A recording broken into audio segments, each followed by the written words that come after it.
Good afternoon, ladies and gentlemen. This is your host, Elgin Martinez from the Immigrant Edification Channel, the only channel that addresses real immigrant issues, coming to you in another informative video. But ladies and gentlemen, the name of this other video is going to be what is ICE Directive 10039.2, also known as consideration of U.S. military service when making discretionary determination with regards to enforcement action against non-citizens.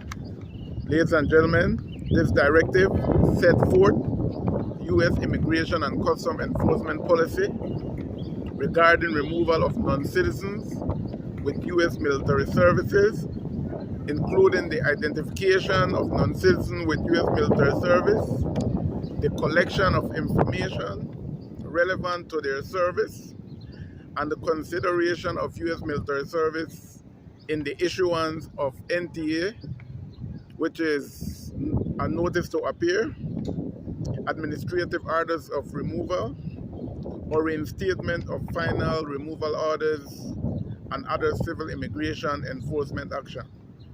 That being said, ladies and gentlemen, the directive also express ICE policy regarding the consideration of U.S. military service by a non-citizen immediate family, that is a non-citizen immediate family member, when making civil immigration enforcement decision involving the non-citizen. Furthermore, ladies and gentlemen,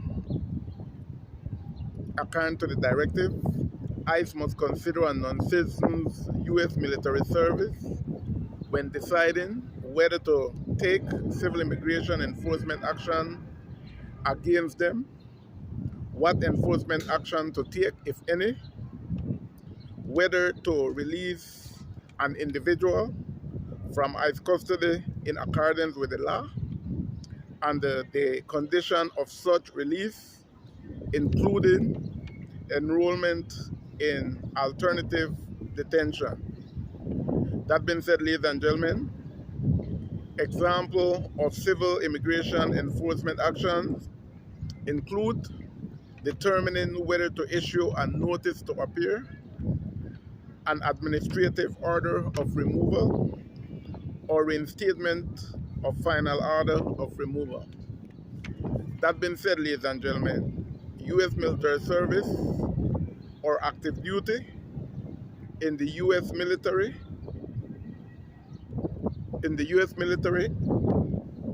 service of a non-citizen's immediate family member is a significant mitigating factor and must be considered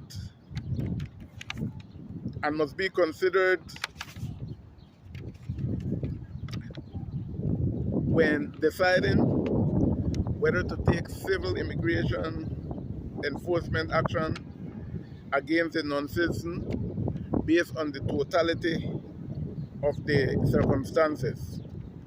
That being said, ladies and gentlemen, according to the directive, officers should never initiate removal against a non-citizen or non-citizens who are statutorily eligible for naturalization as a result of their U.S. military service pursuant to Section 328 or 329 of the Immigration and Nationality Act.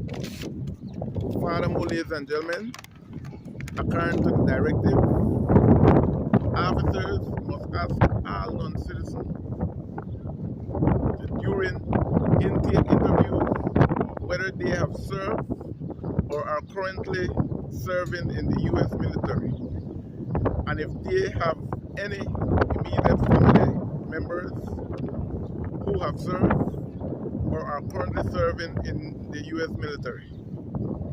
Furthermore, ladies and gentlemen, according to the directive, when officers encounter non-citizens who claim service of U.S. military service by an immediate family member in the U.S. military, this claim must be investigated and documented in the Enforcement Alien Removal Module, EARN, or any relevant case management system and in the e-file.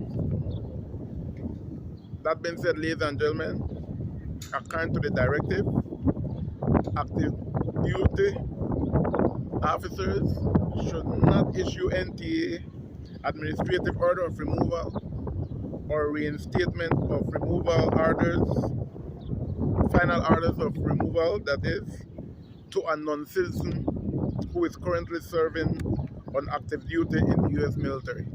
That being said, ladies and gentlemen, we've come to the end of this video. Please share, like, subscribe, hit the notification bell so that you can be informed whenever I upload another video. Last but not least, thanks to all of my viewers and thanks for your continued support. And ladies and gentlemen, basically this video was basically about how immigration officers are supposed to deal with non-citizen who has military service in the U.S. According to the directive, U.S. non-citizens that have served in the U.S. military service are supposed to be treated a certain way. They are supposed to be given certain preferences when they come in contact with immigration agencies.